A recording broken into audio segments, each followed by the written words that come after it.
ಇರ್ತಕ್ಕಂಥ ತ್ರಿಭಾಷಾ ನೀತಿನ ರದ್ದು ಮಾಡಿ ದ್ವಿಭಾಷಾ ನೀತಿ ಜಾರಿಗೊಳಿಸಬೇಕು ಅಂತ ಒತ್ತಾಯಿಸಿ ಇವತ್ತು ಕರ್ನಾಟಕ ರಕ್ಷಣಾ ವೇದಿಕೆಯಿಂದ ರಾಜ್ಯಾಧ್ಯಕ್ಷರಾದಂಥ ಟಿ.ಎ. ನಾರಾಯಣಗೌಡರ ಆದೇಶದ ಮೇಲೆ ಇವತ್ತು ಇಡೀ ರಾಜ್ಯಾದ್ಯಂತ ಹೋರಾಟನ ನಾವು ಪ್ರಾರಂಭ ಮಾಡಿದ್ವಿ.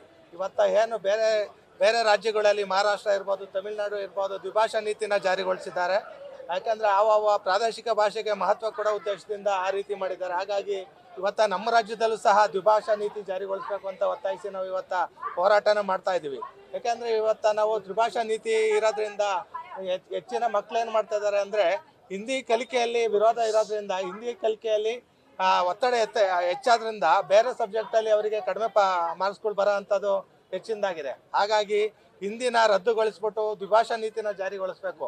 ಯಾಕೆಂದರೆ ಒತ್ತಾಯಪೂರ್ವಕವಾಗಿ ಹಿಂದಿ ರಾಜ್ಯಗಳು ಪ್ರತಿನಿತ್ಯಲೂ ಕರ್ನಾಟಕದಲ್ಲಿ ಒತ್ತಾಯಪೂರ್ವಕವಾಗಿ ಹಿಂದಿ ಏರಿಕೆನ ಏರ್ತಾ ಬಂದಿದೆ. ಹಾಗಾಗಿ ಹಿಂದಿ ಏರಿಕೆ ಮಾಡೋದ್ರಿಂದ ಕರ್ನಾಟಕದ ಜನತೆಯಲ್ಲಿರ್ತಕ್ಕಂಥ ಮತ್ತು ವಿದ್ಯಾರ್ಥಿಗಳಲ್ಲಿ ಭಾರಿ ತೊಂದರೆ ಆಗ್ತದೆ. ಪಠ್ಯಪುಸ್ತಕದಲ್ಲಿ ಹಿಂದಿನ ಕಂಪಲ್ಸರಿ ಮಾಡಿರೋದ್ರಿಂದ ಈಗ 100 ಅಂಕಗಳಿಗೆ ಹಿಂದಿ ಸಬ್ಜೆಕ್ಟಲ್ಲಿ 100 ಅಂಕಗಳಿಗೆ ಎಕ್ಸಾಮ್ ಮಾಡ್ತಾ ಇರೋದ್ರಿಂದ ಅವ್ರು ಹೆಚ್ಚಿನ ಗಮನನ ಈಗ ಮ್ಯಾಥ್ಸು, ಸೈನ್ಸು ಇದನ್ನ ಬಿಟ್ಬಿಟ್ಟು ಹಿಂದಿ ಕಲಿಕೆಯಲ್ಲಿ ಹೆಚ್ಚಿನ ಒತ್ತಡ ಹಾಕಿರೋದ್ರಿಂದ ಆ ಭಾಷೆಗಳಲ್ಲಿ ಕಡಿಮೆ ಅಂಕಗಳು ಬರ್ತಾ ಇದೆ.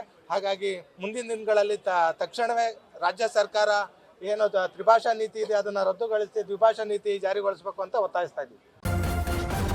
ನ್ಯೂಸ್ ಫಸ್ಟ್ ನಿರ್ಭೀತಿಯಿಂದ ನಿಮ್ಮ ಪರವಾಗಿ.